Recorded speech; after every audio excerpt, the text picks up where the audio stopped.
Nanum Project, yuk dukung kami dengan cara menekan tombol subscribe dan jangan lupa nyalakan notifikasinya. Timun Emas. Pada suatu hari, di negeri dongeng di sebuah lembah bukit yang indah, tinggallah perempuan tua seorang diri. Mbok Darmi namanya. Sudah 10 tahun Mbok Darmi ditinggal pergi suaminya. Sudah 10 tahun juga Mbok Darmi tak pernah menyerah berdoa, memohon kepada Sang Dewa untuk diberi seseorang yang mau menemaninya hidup di lembah itu. Setiap pagi, Mbok Darmi pergi mengambil air ke mata air yang tidak jauh dari rumahnya. Tapi hari ini ada yang berbeda. Mbok Darmi menemukan sebuah mentimun besar berwarna keemasan yang tergeletak dekat mata air. Bercampur heran dan gembira, Mbok Darmi membawa mentimun itu pulang. Tiba di rumah, Mbok Darmi meletakkan buah mentimun besar tersebut di meja. Tiba-tiba buah mentimun itu terbelah dua dan nampaklah seorang bayi mungil yang cantik di dalamnya. Mbok Darmi semakin heran saja melihat keajaiban itu. Tapi ia percaya bahwa itu semua adalah jawaban atas doanya selama ini. Mbok Darmi merawat dan membesarkan anak itu dengan penuh kasih sayang dan menamainya Timun Mas. 10 tahun berlalu, Timun Mas tumbuh menjadi gadis kecil yang cantik dan periang.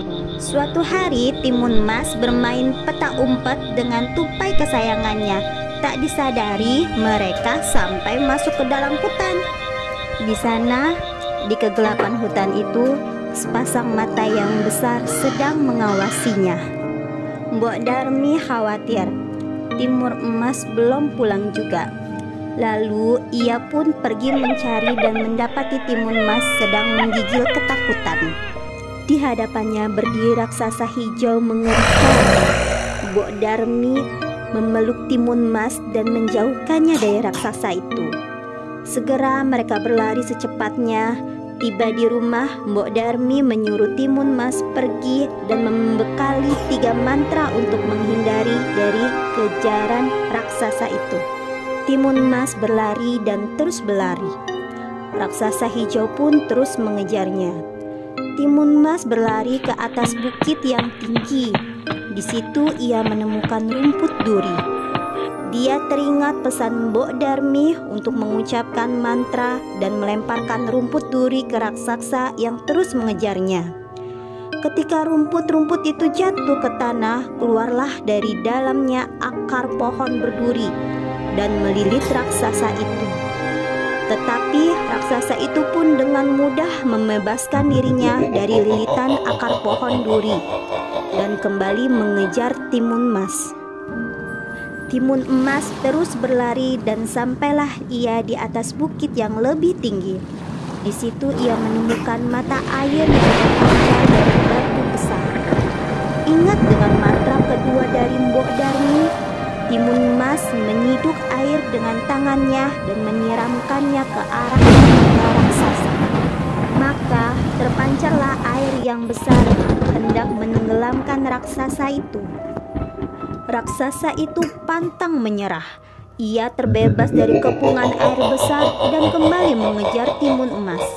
Di bukit yang paling tinggi, Timun Emas bertemu dengan seorang anak laki-laki seumurannya sedang membawa obor. Teringat mantra ketiga dari Mbok Darmi, Timun Emas meminta sedikit nyala apinya dan melemparkannya ke langit. Maka bola-bola api yang besar turun dari langit dan membakar raksasa itu. Kali ini Timun Emas berhasil menyelamatkan diri. Di atas bukit itu, Timun Emas menangis sedih karena dia sudah terbebas dari malapetaka. Tetapi Timun Emas harus kehilangan Mbok Darmi yang begitu menyayanginya. Anak laki-laki di belakangnya tertegun melihat semua kejadian itu. Perlahan dihiburnya Timun Emas dan diajaknya pergi meninggalkan tempat itu.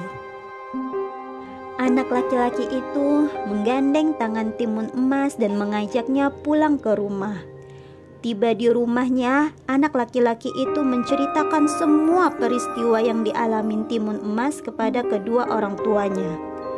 Mendengar itu, kedua orang tua dari anak laki-laki itu berniat mengangkat Timun Emas menjadi anak angkat mereka. Dan akhir cerita, Timun Emas hidup bahagia bersama orang tua dan anak laki-laki itu menjadi kakaknya.